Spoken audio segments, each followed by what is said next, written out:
నమస్కారం గురుగారు. హరిత గారు నమస్కారం అండి.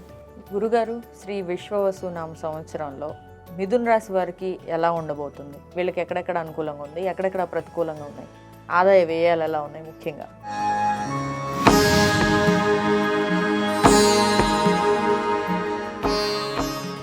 మనం మిథున రాశి కనుక చూసుకుంటే ఇందులో ఉన్న నక్షత్రాలు చూద్దామండి. ఇందులో మృగశిర 3-4 పాదాలు, ఆరుద్ర 1-2-3-4 పాదాలు, పునర్వసు 1-2-3 పాదాలు అంతా మనకి మిథున రాశిలో ఉంటాయండి.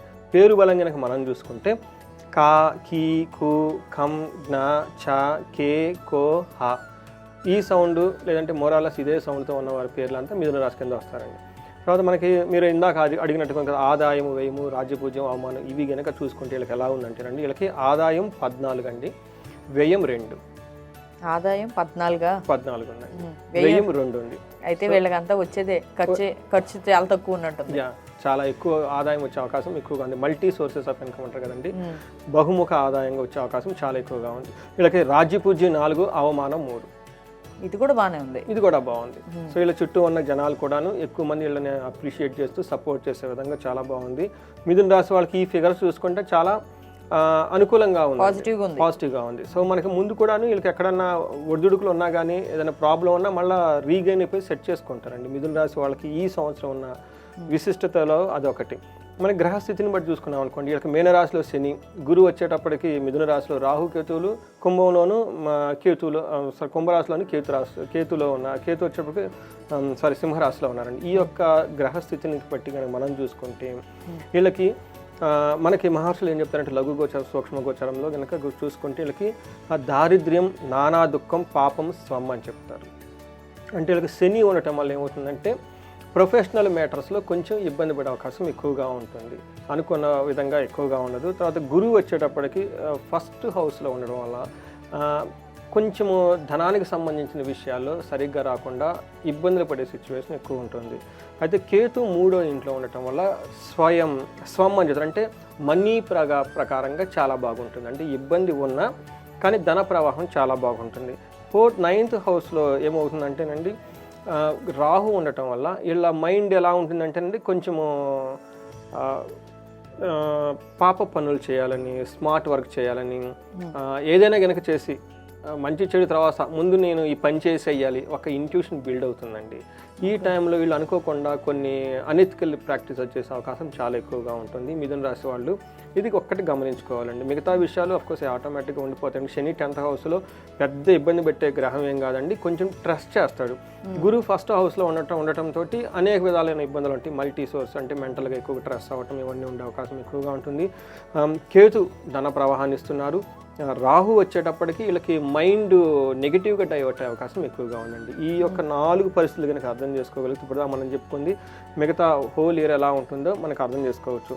అయితే 10th హౌస్లో శని ఉండి 12th హౌస్లో 7th హౌస్ని కూడా దృష్టి ఉండటం వల్ల ఈ 3 యొక్క హౌసెస్ని ఇతను యాక్టివేట్ చేస్తూ ఉండటం వల్ల ఏమవుతుందంటే వ్యకులం, శోక సంతాపం, పాపముద్యోగ విఘ్నకం. ఓకే, పాపము, ఉద్యోగ విఘ్నము, అంతేగాని కృషి వ్యాధి సర్వ విఘ్నం చ దశమస్తే శనే భవేత్ అంటే ప్రొఫెషనల్ రిలేటెడ్ మ్యాటర్స్లో ఏమేంటంటే మనం అగ్రికల్చర్లో కానివ్వండి, లేదంటే ఏదైనా కనుక పని మనం కనుక చేస్తుంటే అందులో ఏమవుతుందంటే విఘ్నాలు వస్తాయి. అదొక్కటి గుర్తుపెట్టుకోండి.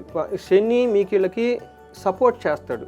ఎలా అంటే ఆటంకాలు క్రియేట్ చేసి సపోర్ట్ చేస్తారు. అందుకని మనం ఏం చేస్తామంటే అనుకోండి, సపోజ్ నేను 1 కిలోమీటర్ పరిగెత్తాలి అనుకుందాం అనుకోండి, దారిలో ఎక్కడో 1-2 సార్లు కింద పడతాను, కానీ 1 కిలోమీటర్ పరిగెత్తుతానండి. అలానే మీరు 1 lakh or 2 lakhs డబ్బులు సంపాదించాలనుకున్నాను అనుకోండి, మధ్యలో లాస్లో వచ్చేసో ధనం కోల్పోయో మొత్తానికైతే మీ అనుకున్న టార్గెట్ రీచ్ అవుతారు. అది ఇక శని యొక్క 10th హౌస్లో ఏమవుతుందంటే ప్రొఫెషనల్ రిలేటెడ్ మ్యాటర్స్లో ఆటంకాలు వస్తాయి తప్ప రీచ్ అయితే అవుతారు, ఫైనల్గా రీచ్ అవుతారు. అందుకని 10th శనిలో కొంతమందికి చాలా కలిసి వస్తుంది కూడా అండి. ప్రొఫెషనల్ మ్యాటర్స్లో శని కనుక ఉంటే కొన్ని పనులు చేసేవాళ్ళు చాలా విపరీతంగా కలిసి వస్తుంది. బట్ ఏది చూసుకున్నా 10th హౌస్లో శని అంత ఇబ్బంది పెట్టే విషయం అయితే కాదు. ఇది కాకుండా ఏమవుతుందంటేనండి మనకి ఏం చేయాలంటే పాప కృత్యాలు చేయటం. ఈ రాశి వాళ్ళు చాలా గమనించుకోవాల్సిందంటేనండి, మనకి వీళ్ళు అట్రాక్ట్ అవుతారు. అందుకని వీళ్ళు చాలా కేర్ఫుల్గా ఉండాలి. ఎందుకంటేనండి మనిషి పాప పనులు ఎప్పుడు చేస్తారంటే అన్ని గ్రహాలు బాగున్నప్పుడే చేసేస్తారండి. అంతే కదా. ఇప్పుడు నాకు బాగలేదు, నేను రామానో కృష్ణానో ఈ గుడి చుట్టూ నా చుట్టూ ఏంటి దేవుడా నాకు ఈ బాధలు ఇచ్చావు, నేనేం చేశాను దేవుడా, ఇలా దేవుడా మంచిగానే చెడుగానే అనుకుంటాం. బయటకు వెళ్ళి ఏదైనా చేయాలన్నా నా దగ్గర డబ్బులే కాబట్టి వెళ్ళను. నేను చూసి అందరూ పారిపోతారు, ఎందుకంటే నా దగ్గర డబ్బులు లేవు, డబ్బులు ఎక్కడ దొరుకుతాడు రా బాబు అని నేను ఒక్కడనే ఉంటాను, ఏ పని చేయలేను. ఇంకా అందుకని చెప్పేసి నేను దేవుడు అని తెలుసుకుంటాను. ఈ టైంలో నేను మిస్టేక్స్ చేసేది తక్కువ ఉంటుంది. మిస్టేక్స్ చేసేది తర్వాత అనుకూలంగా ఉన్నప్పుడే మిస్టేక్స్ చేస్తే అది ఆ ఎఫెక్ట్ మనకు అనుకూలంగా లేనప్పుడు తెలుస్తుంది. కరెక్ట్. కర్మ అంటారు చూడండి, ఇప్పుడు అక్కడ క్యారీ చేయొద్దు అనమాట. అందుకని చెప్పేసి మిథున రాశి వాళ్ళు స్వయం కృతాపరాధం, వీళ్ళు వాళ్ళ మైండ్ నెగిటివ్గా డైవర్ట్ అయ్యి అక్కడ చేయకూడని పనులు చేసే అవకాశం ఎక్కువగా ఉంది. అది గమనించుకోవాలి. ఇప్పుడు మీకు ఆ టైం అనుకూలంగా ఉంది కాబట్టి తప్పించుకోవచ్చు. నెగిటివ్కి వెళ్ళొద్దు. ముందు ఎప్పుడన్నా మళ్ళీ తిరిగి రావచ్చు. ఇప్పుడు రిలేషన్షిప్స్ అన్నీ అవే కదండి. ఆ టైం బాగున్నప్పుడు బైకుల మీద అటు తెగ తిరిగేస్తారు. ఆ టైం బాగలేనప్పుడు ఏమవుతుందండి, మళ్ళీ అదే ఎఫెక్ట్ అయ్యి వాళ్ళకి ఈ బ్రేక్ ఆ బ్రేక్ 100 రకాల బ్రేకులు, ఫైనల్ వీళ్ళ లైఫ్ బ్రేక్ పడింది. బ్రేకప్ అయితే ఓకే, ఇలా లైఫ్ బ్రేకులు పడిపోతే ఆగిపోతుంది కదండి గ్రోత్. సో వీళ్ళు చాలా చాలా జాగ్రత్తగా ఉండాలి ఇలాంటి విషయాలు. అంటే it's not the planets are making mistake అండి, వీళ్ళ ఇంట్యూషన్ డైవర్ట్ అయిపోతుంది. ఇది ఒక్క విషయంలో శని వీళ్ళకి మిథున రాశి వాళ్ళు జాగ్రత్తగా ఉండాలి. ఓవర్ ఎక్స్పెండిచర్ ఏంటి, అప్పటిదాకా 10 రూపాయలు ఇచ్చుకున్నది 20 రూపాయలు ఇచ్చుకొనేస్తాం. ఈ నాకు సేమ్ వర్త్ ఉన్నది 20 రూపాయలు ఇచ్చుకుంటాం. అంతే కదా, నాకు కావాలి ఇది, ఐ వాంట్ ఇట్, నాకు కావాలి, నేను వెళ్ళాలి, అసలు ఎంత డబ్బని కానీ వెళ్ళాలన్న ఒక ఫీలింగ్లోకి వచ్చేస్తాను అనమాట. అందుకని ఓవర్ ఎక్స్పెండిచర్ చేసేస్తారు అనమాట, ఆశలు ఆలోచించుకోండి. అంతేకాకుండా వైఫ్కి సంబంధించిన విషయాలతో గొడవలు పడటం, ఓకే, అగైన్ సంబంధం గొడవలు పడే అవకాశం ఎక్కువగా ఉంటుంది. అగైన్ ఇది మీ చేతిలో ఉంది, గొడవ పడాలంటే పడవచ్చు, వద్దనుకోవచ్చు. అది మీ ఇంటర్పర్సనల్ స్కిల్, ఇది బయట నుంచి వచ్చి చేసేది అయితే ఏమీ లేదు. అందుకని ఈ సంవత్సరం అంతా మిథున రాశి వాళ్ళకి ఇది బాగుండాలా చెడగొట్టుకోవడం మీ చేతిలోనే ఉంటుంది. అంటే వీళ్ళు సరిగ్గా సక్రమంగా ఉంటే బాగుంటుంది, లేదు ఎక్కువ తక్కువ చేసి వాళ్ళకి ఎక్కువ తక్కువలానే ఉంటుంది అనమాట. తర్వాత వీళ్ళకి గురువు కూడాను వీళ్ళకి ఫస్ట్ హౌస్ లో ఉండటం వల్ల 5th హౌస్ 9th హౌస్ లో చూడటం వల్ల పిల్లలకు సంబంధించిన విషయాల్లో కొన్ని విషయాల్లో బాగుంటుంది.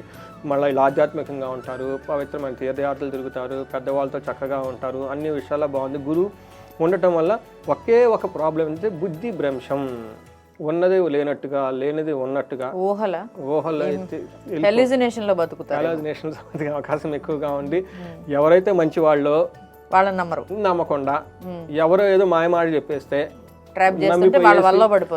వాళ్ళ దగ్గరికి ఇన్వెస్ట్మెంట్ చేయటమో, వాళ్ళతో లవ్లో పట్టమో, లేదంటే వాళ్ళని నమ్మి ఇంకోటి చేసేసుకోవటం ఏదో చేసే అవకాశం ఎక్కువగా ఉంటుంది. అందుకని వీళ్ళకి అంతేకాకుండా ఉద్యోగం చేసే వాళ్ళకి బాస్తో ప్రెషర్ ఉంటుంది. ఈ ఒక్క విషయంలో కొంచెం కేర్ఫుల్గా ఉండాలి. మిగతా అన్ని విషయాల్లో బాగానే ఉంటుంది, పెద్ద ప్రాబ్లం ఏం లేదు. అలానే రాహు 9th హౌస్లో ఉండటం వల్ల ఏమవుతుందంటేనండి వీళ్ళకి సపోర్ట్ ఇచ్చే సిస్టమ్ 9th హౌస్లో రాహు ఉండటం వల్ల సపోర్ట్ సిస్టమ్ అంటారు కదండి, అవి వీటిలో డిస్టర్బెన్స్ వచ్చే అవకాశం, అంటే వాళ్ళ ల్యాప్టాప్ పని చేయటము, వైఫై లేకుండా ఉండటము, లేదంటే ఏదన్నా చిరాకు కలిగించే అంశాలు ఎక్కువగా ఉండే అవకాశం ఎక్కువగా ఉంటుంది. అంతేకాకుండా ప్రయాణాల్లో ఇబ్బంది పడే అవకాశం ఎక్కువగా. 9th హౌస్ వచ్చేటప్పటికి వీళ్ళకి మిక్స్డ్ అనమాట. వీళ్ళకి 9th హౌస్ గురువు దృష్టి ఉంది, అందులో రాహు కూడా ఉండటం వల్ల ఏమవుతుందంటేనండి ఏదో కొంచెం అన్సర్టనిటీ అన్ఈజీగా ఉండి ఫైనల్గా మంచిగా ల్యాండ్ అయ్యే అవకాశం ఎక్కువగా ఉంది. బట్ ఏది చూసుకున్నా కానీ మిథున రాశి వాళ్ళకి ఇందాక మనం ఫలితాలు కూడా చూసుకున్నాం, మనకి ఫిగర్స్ చూసాం, అవి అనుకూలంగానే ఉన్నాయి. ఈ ఉన్న గ్రహాలు కూడా చిన్న ఇబ్బంది పెట్టే తప్పగా వాళ్ళకి అంత ఇబ్బందికి గురయ్యి కష్టపడాల్సినంత ఏమీ లేదు. వాళ్ళకి చక్కగా మంచి టైం టేబుల్ వేసుకొని ఈ ఇయర్లో ఏమేమి చేయాలని ఒక టార్గెట్స్ పెట్టుకొని సంకల్పం తీసుకొని దైవశుద్ధి తర్వాత దైవానుగ్రహం తీసుకొని చక్కగా పరిహారాలు చేసేసుకుంటూ ఆధ్యాత్మికంగా ఉంటే ఈ సంవత్సరం మిథున రాశి వాళ్ళు అన్నీ వాళ్ళు సాధించుకోగలుగుతారండి.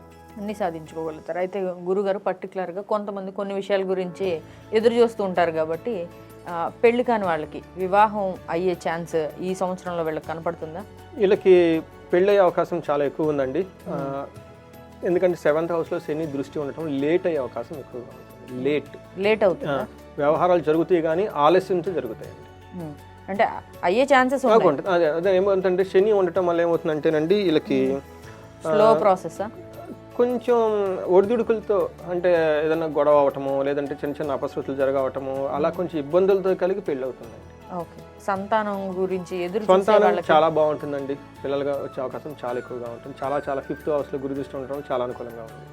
వ్యాపారానికి పెట్టుబడులు పెట్టాలనుకునే వాళ్ళకి ఎలా ఉండబోతుంది? వ్యాపారానికి సంబంధించిన విషయంలో కనుక చూసుకుంటే 10th హౌస్లో శని ఉండటం వల్ల ఆటంకాలతో జరిగే అవకాశం ఎక్కువగా ఉంటుంది. తర్వాత ఎక్స్పెక్టేషన్స్ ఎలా ఉంటుందంటేనండి, మనం మొదట్లో చెప్పుకున్నాం వ్యాపారస్తులకు సంబంధించి అనుకున్నంత రిటర్న్స్ ఖచ్చితంగా అయితే వస్తాయి, మధ్యలో ఆటంకాలు జరుగుతాయి.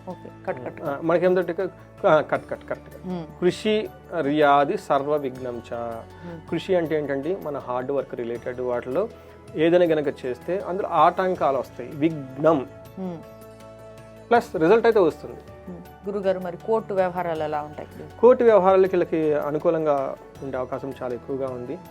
ఎందుకంటే వీళ్ళకి ఏ విషయంలో కనుక చూసుకుంటే రాహు 10th హౌస్లో ఉండటంతో కొన్ని విషయాల్లో చాలా అనుకూలంగా ఉండే అవకాశం ఎక్కువగా ఉంది, తటస్థంగా ఉండే అవకాశం ఎక్కువగా ఉంది. గురుగారు, మరి ఆరోగ్యానికి సంబంధించిన విషయాల్లో కొంతమందికి దీర్ఘకాలిక సంబంధించిన వ్యాధులు ఉంటాయి, అంటే దీర్ఘకాలం నుంచి పీడిస్తున్న ఆరోగ్య సమస్యలు ఈ సంవత్సరం ఆరోగ్యపరంగా చాలా బాగుంటారండి. ఇందులో ఎవరికి ఆరోగ్యానికి సంబంధించిన విషయాలు దేనికి ఆలోచించిన అవసరం లేదు, ఆరోగ్యం చాలా బాగుంటుంది. కుటుంబ వ్యవహారాలు ఒకళ్ళు సఖ్యంగా ఉంటారా? ఒకళ్ళు సపోర్ట్? వైఫ్కి సంబంధించిన విషయాల్లో కొంచెం ప్రాబ్లం వచ్చే అవకాశం ఎక్కువగా ఉంది, పిల్లలతో బాగుంటారు, మిగతా అన్ని విషయాల్లో బాగుంటుంది. ఓవరాల్గా చూసుకుంటే వీళ్ళకి అక్కడక్కడ కొంచెం డౌన్ అయినా కూడా ఓవరాల్గా బాగుంటుంది. ఓవరాల్గా బాగుందండి. ఏదైనా కనుక చేస్తే వాళ్ళు స్వయం కృతాపరాధం. ఓకే, వాళ్ళు మైండ్ డైవర్ట్ అయ్యేసి అనవసరమైన విషయాలకి వాళ్ళు అందులో ప్రాబ్లం చేసుకుంటారు తప్ప, లేదంటే ఏదైనా పని చేస్తే 1-2 ఆటంకాలు వస్తాయి తప్ప ఓవరాల్గా అంతా బాగుంటుంది. గురుగారు, మరి ఈ రాశి వారికి ఎలాంటి పరిహారాలు చేసుకుంటే వీళ్ళకి అనుకూలతలు పెరిగే అవకాశం ఉంది? వీళ్ళకి అన్ని విధాలా బాగుందండి. ఎవరైనా కనుక హయ్యర్ ప్రమోషన్స్ రావాలి అని అనుకుంటే, లేదంటే లీడర్షిప్ రోల్స్ రావాలనుకున్నా, లేదంటే మిడ్ లెవెల్ మేనేజర్ లెవెల్, తర్వాత సి లెవెల్ అనుకున్నా, లేదంటే ఐఏఎస్ ఐపీఎస్ ఇలా పొలిటీషియన్ లెవెల్ కావాలి, అంత అనుకూలంగా ఉంది. రాజశ్యామల యోగం కనుక చూపించుకోగలిగితే వీళ్ళకి రాజ్యలక్ష్మి అమ్మవారి యొక్క కృపా కటాక్షం వీళ్ళకి వస్తుంది. ఆ యొక్క అధికార ప్రాప్తితో వీళ్ళు ఇంకా సమాజానికి చాలా పెద్ద పెద్ద పనులు చేసే అవకాశాలు చాలా ఎక్కువగా ఉంటాయి. అంతేకాకుండా వీళ్ళకి ఆటంకాలు ఉన్నా కానీ తొలగిపోతాయండి. ఫారిన్ వెళ్ళాలనుకున్న వాళ్ళకి మనకి ఎక్కువగా కనుక మనకి మన్యుకు సంబంధించిన ఆంజనేయ స్వామికి సంబంధించిన మన్యు పాశుపత అభిషేకం హోమం చేసినా చాలా అనుకూలంగా ఉంటుంది. ఎందుకంటే మనకి రాముడు లంకలో ఉన్న సీతాదేవిని కనెక్ట్ చేశారు కదండి, అంటే అది ఫారిన్ ల్యాండే కదా, అక్కడ వెళ్ళి విజయం సాధించాలనుకుంటారు. అందుకని చెప్పేసి మన్యుకు సంబంధించిన పాశుపత అభిషేకం చేయించుకున్న, సుందరాకాండ పారాయణం చేయించుకున్నా కానీ చాలా అనుకూలంగా వచ్చే అవకాశం ఎక్కువగా ఉంటుంది. ఓవరాల్గా అంతా బాగుంది, హెల్త్ కూడా అంతగా బాగుంటుంది. ఎవరైనా హెల్త్ కాంప్లికేషన్స్ ఫేస్ చేస్తూ ఉంటే వాళ్ళకి ఆయుష్ సూక్తంతో కలిపేసి అమృతం మృత్యుంజయ పాశుపత హోమం చేయించుకున్న చాలా బాగుంటుంది. ఇంకా ఎవరైనా కనుక పిల్లలకు కావాలి సంతాన పాశుపత హోమం ఇలా చాలా ఉన్నాయండి. ఏదైనా కనుక అవి చేయించుకుంటూ ఉంటే వాళ్ళకి ఏదైనా ఇంకా స్పెషల్గా ఏదైనా కొంతమంది వీటిలో లేని ప్రాబ్లం చాలా ఉంటాయండి.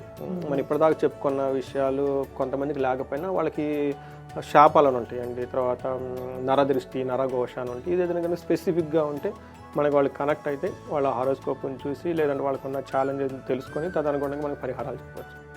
రైట్ గురుగారు. సో చూసారు కదండి, ఈ శ్రీ విశ్వవసు నామ సంవత్సరంలో మిథున రాశి వారికి ఎలాంటి అనుకూలతలు ఉన్నాయి, ఎలాంటి ప్రతికూలతలు ఉన్నాయి. సో మరి మీ ప్రతికూలతలు తగ్గించుకొని అనుకూలతలు పెంచుకోవాలి అనుకుంటే కనుక గురుగారు కొన్ని పరిహార మార్గాలు చెప్పారు. దానికి సంబంధించిన డౌట్స్ ఏమైనా ఉన్నా, యాగాలకి సంబంధించిన డౌట్స్ ఉన్నా కూడా గురుగారికి ఫోన్ చేసి అడగవచ్చు. అలాగే దాన్ని జరిపించుకోవాలంటే కూడా ఆయన సలహాలు కూడా తీసుకోవచ్చు. సో చూసారు కదండి మిథున రాశి వారికి పరిహారాలు ఏ విధంగా ఉన్నాయి అనేది. థ్యాంక్ యూ సో మచ్ గురుగారు. థ్యాంక్ యూ అండి హరిత గారు.